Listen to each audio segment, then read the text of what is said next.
Hello dear students, welcome back to my video lecture. I am Sunita Shinde ma'am from SM Mission Junior College Nandurbar. Today we are going to start a new section from our textbook, that is section 2 poetry. From this section we are going to learn first poem Cherry Tree. This poem is written by Ruskin Bond. Dear students, all of you know that we learn poetry just because of enjoyment or just to get pleasure. So open your books on page number 65. Let me explain you the icebreakers first. Dear students, in icebreakers, two activities are given for you. The first activity is trees are revered because. See, what is the meaning of revered here? To feel great respect or admiration. विद्यार्थी मित्रांनो, आज आपण आपल्या पाठ्यपुस्तकातील नवीन विभागाला सुरुवात करतोय. दुसरा विभाग कवितेचा, ज्यामध्ये आज आपण पहिली कविता शिकणार आहोत चेरी ट्री. या चेरी ट्रीचे कवी आहेत रस्किन बॉन्ड. रस्किन बॉन्ड यांनी ही कविता लिहिलेली आहे. सुरुवातीला आपण जे आईस ब्रेकर्स आहे, आईस ब्रेकर्समध्ये आपल्याला 2 ॲक्टिव्हिटीज दिलेल्या आहेत. तर या ॲक्टिव्हिटीज आपण सॉल्व करणार आहोत. बघा, पहिली ॲक्टिव्हिटी तुमच्यासाठी दिलेली आहे. त्यात विचारलं आहे की आपण झाडांना एवढा रिस्पेक्ट का देतो. The first activity is solve for you that they give us Joy. झाडं आपल्याला आनंद देतात. नाव see, what would be the other answers in this activity? B, they give us shade, joy. C, they give us fruits. D, they give us flowers. E, they give us oxygen. And besides this, there are so many uses or so many things for these we revere trees. Trees provide us shelter, shade for birds also. They prevent soil erosion. Trees gives us medicines, wood. So many benefits are we get from trees. Now see the second activity. Column A shows your involvement in growing a tree as well as the stages in the life of a tree. Column B shows the feeling you experience at all the stages. Match them appropriately. बघा, पहिल्या जे ए column आहे तर त्याच्यामध्ये आपल्याला विचारलं की एखादे झाड वाढवण्यातील तुमचा सहभाग, झाडाच्या आयुष्यातील विविध टप्पे हे या ए कॉलममध्ये दिलेले आहेत आणि बी कॉलममध्ये या सर्व टप्प्यात तुम्ही अनुभवलेल्या भावना, तुमचे एक्सपिरियन्सेस, फिलिंग्स या ठिकाणी विचारले. Now let me read both the columns. In column A, first, you planted a sapling. See, what is the meaning of sapling? Sapling means plant, रोपटे. तुम्ही जेव्हा एखादं प्लांट जे आहे रोपटं जे लावतात, so what will be your experience? So E, this is the correct answer for this first one. E, you wanted to make a humble beginning. Then second one, you watched the plant, you watered the plant. झाडाला तुम्ही पाणी घालतात. So what will be your feeling? That is, you cared for it. त्यावेळी तुम्ही त्याची काळजी घेतात. Third one, you saw the shoot for the first time. बघा, ज्यावेळी तुम्ही ते प्लांट रोपटं लावलेलं आहे आणि तुम्हाला त्याचं ते पहिलं अंकुर जेव्हा बाहेर पडताना दिसतो, so what is the feeling? B, the new experience brought excitement to you. खूप आनंद होतो आपल्याला, एक्साइटेड होतो आपण. Fourth one, you fence the plant. झाडाला कुंपण लावतात. Then what is the feeling? Your motive was to protect it. तुमचा मोटिव्ह काय असतो त्याच्यामध्ये? त्याचं संरक्षण करणं. Fifth one, the plant gradually saw lush green leaves grow on it. बघा, प्लांटवरती जर तुम्हाला हिरवीगार अशी पानं दिसली, what do you feel? The colour symbolizing life gave you a feeling of hope. बघा, तो जो ग्रीन कलर आहे ते कशाचं सिम्बलाइज आहे? लाईफचं. आणि त्याने आपल्याला एक वेगळी आशा, सकारात्मक दृष्टिकोन आपल्या जीवनामध्ये निर्माण होतो. So D is the answer for that. Six one, the tree had birds too, त्या झाडावर तुम्हाला कळ्या दिसल्या. Then what is the experience? A, gave you a feeling of joy to see the promising future. बघा आपल्याला खूप आनंद होतो, जणू काही आपल्यासमोर प्रॉमिसिंग फ्युचर उभं आहे असं आपल्याला वाटत असतं. 7th and last one, birds made a nest on the tree which was fully grown and laden with flowers. बघा ते झाड पूर्णपणे वाढलं आहे, त्याच्यावर पक्ष्यांनी घरटी तयार केलेली आहे, फुलांनी ते झाड पूर्ण असं बहरलेलं आहे. So what will be your experience? See, you were happy and satisfied because you experience what you had often heard that small beginning can lead to a great achievement. बघा तुमच्या आतापर्यंत तुम्ही जे ऐकलेलं असतं की छोट्याशा सुरुवातीने आपल्याला एक खूप मोठी अचिव्हमेंट मिळत असते, तर हे अनुभवल्यानंतर तुम्हाला खूप आनंद होतो आणि तुम्ही खूप समाधानी होतात. Now open your books on page number 66. See, introduction of the writer Ruskin Bond is given on this page and the poem also starts from this page.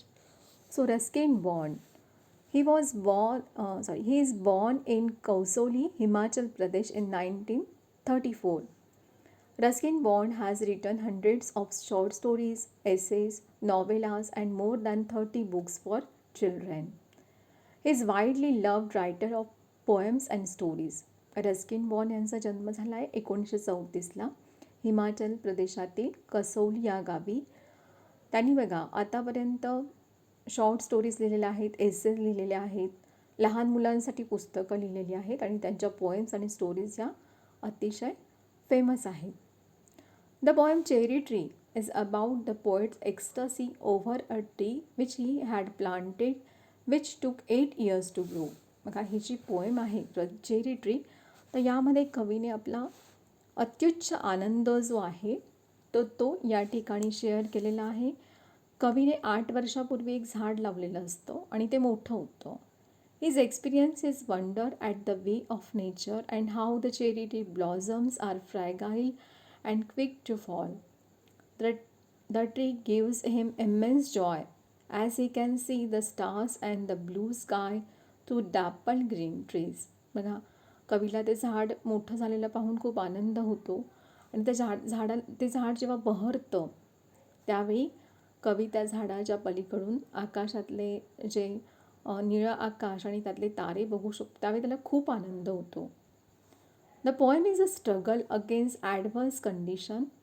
The struggle though long in the end will bear fruit and bring great joy. बघा या कवितेमध्ये कवीने काय दाखवलं आहे की वाईट परिस्थितीमध्ये आपण जो संघर्ष करत असतो, हा संघर्ष खूप मोठा जरी असला तरी शेवटी आपल्याला त्याची फळं ही निश्चित चांगली मिळत असतात आणि त्यातनं आपल्याला एक वेगळा आनंद मिळत असतो. Now see the title of this poem, cherry tree is the title. Dear students, cherry, all of you know that cherry is a small fruit of red colour. चेरीचं फळ तुम्ही पाहिलेलं असेल, एक छोटं फळ असतं लाल रंगाचं. It is famous in Himachal Pradesh. बघा the poet himself is born in Himachal Pradesh and this fruit is also famous in Himachal Pradesh. So now I am going to read the poem and will explain the poem line wise. See, on page number 66, Cherry Tree. 8 years have passed since I placed my cherry seed in the grass. Must have a tree of my own, I said, and watered it once and went to bed. See what the poet is telling here. The poem begins with the poet recalling that 8 years ago he had placed a cherry seed in the grass. He remembered he wanted to have his own cherry tree. He had watered the ground where he had put the seed and forgotten about it.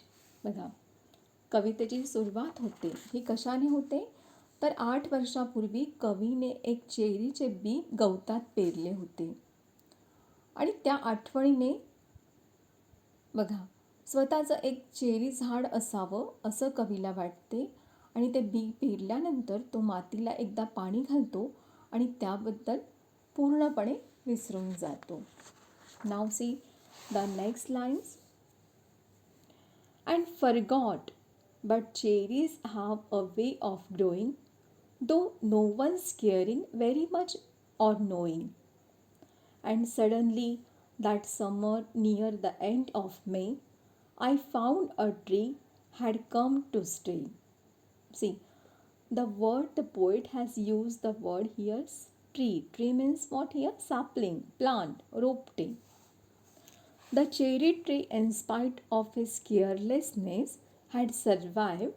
At the end of that summer, the poet noticed a small cherry plant where he had placed the seed, growing among the tall wild grass. बघा, कवी जरी विसरून गेलाय ते बी पेरल्याचं तरी काय होतं, तर दुर्लक्ष होऊ नये चेरीचे ते रोपटे मात्र रुजतं, टिकून राहतं जमिनीमध्ये.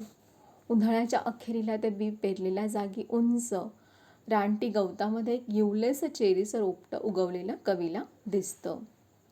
ना कुणाला त्याबद्दल माहीत होतं, ना कुणी त्याची काळजी घेतली होती. तरीही अनिर्बंध वाढलेल्या गवतामध्ये लपलेले ते चेरीचे रोपटे आता 5 महिन्याचे झाले होते. बघा, it was very small, 5 months child. बघा, lost in the tall grass running wild, goats ate the leaves, the grass cutter seed, split it apart and the monsoon blight. Now see, the poet says that no one had known about it nor cared for it, but it was a tiny 5 months old sapling. It was unnoticeable in the grass.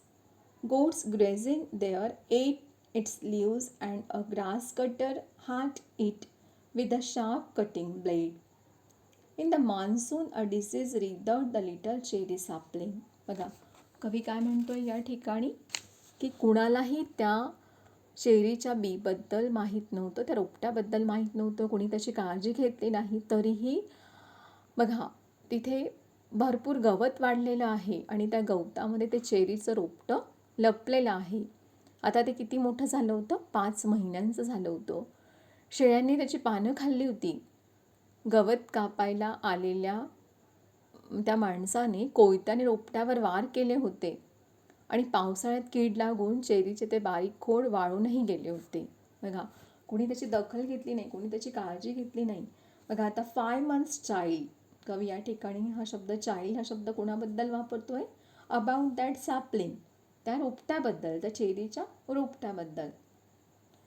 Split it apart and a monsoon blight.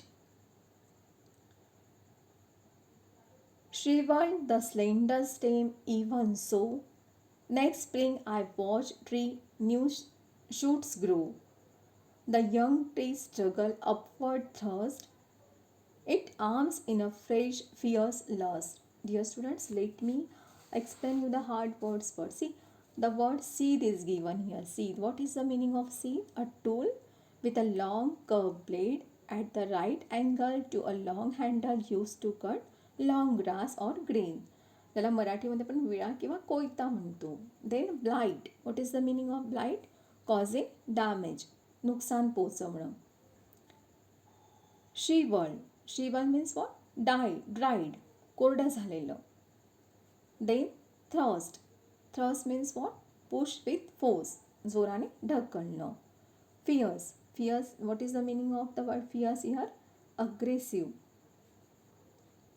आणि lust, lust म्हणजे काय? Longing or strong desire. Now see what the poet wants to say that yet the next spring the poet saw that the plant was not only alive but had 3 new shoots. It seemed eagerly pushing upward towards the sunlight and air, struggling to somehow stay alive. बघा, एवढं दुर्लक्ष करूनही, म्हणजे बघा, शेळ्यांनी त्याची पानं खाल्ली होती, गवत कापायला आलेल्या व्यक्तीने कोयत्याने त्या रोपट्यावर वार केले होते, पावसाळ्यात त्याला कीड लागून ते चेरीचे खोड बारीक झालं होतं आणि वाळूनही गेलं होतं. पण तरी काय झालं, जेव्हा स्प्रिंग वसंत ऋतू आला पुढच्या वर्षी, तेव्हा काय झालं, ते नुकतेच जिवंत राहिलेलं जे रोपटं नव्हतं ते तर त्याला 3 कोवळी पानं फुटलेली कवीला दिसली. उंच झेपावणारे ते रोपटे ऊन वारा आणि पावसासाठी आसुसलेलं होतं. ऊन वारा पाऊस मिळावा म्हणून ते धडपड करत होतं. जणू काही कोणत्याही परिस्थितीत जगण्यासाठी ते धडपड करत होतं. The cherry tree was struggling somehow to stay alive. So dear students, I have explained some stanzas in this video lectures, icebreakers, introduction of the writer. Now let us stop here. I'll explain the remaining poem in the next video.